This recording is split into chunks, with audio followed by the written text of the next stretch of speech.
This teenager arrested after Clay County deputies say he had marijuana laced with fentanyl.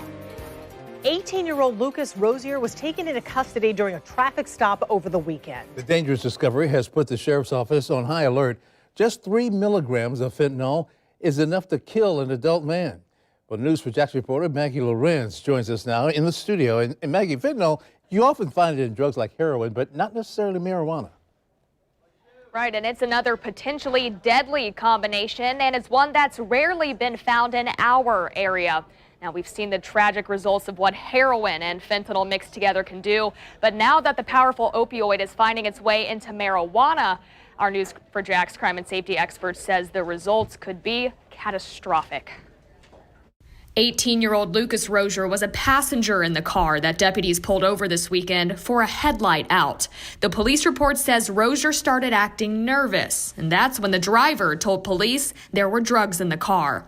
Deputies say they found more than an ounce of a drug that field tested positive 3 times for fentanyl. This is a killer. This is a dangerous drug, and you don't want to get involved with it. According to the CDC, fentanyl is 50 times more potent than heroin and is responsible for nearly 30% of the nation's overdose deaths. In Florida, more and more drug dealers are facing murder charges for selling the powerful synthetic opioid to people who have wound up overdosing. Drug dealers don't care. They're all about the profit. They're all about supply and demand. People demand it. They're addicted to these drugs. So the drug dealer is going to keep them supplied with it. Rozier got busted for an ounce of fentanyl-laced weed, and right now police haven't said if he was buying or selling it. An ounce, Jefferson says, is probably for personal use, and he says the buyer might not even know it was laced. People normally would not ingest a personal amount of this on purpose. You do have some daredevils that will try that, trying to get that high, that highest of high. But for the most part, if a person knows it's laced, they're not going to buy it, particularly if they know it's laced with fentanyl.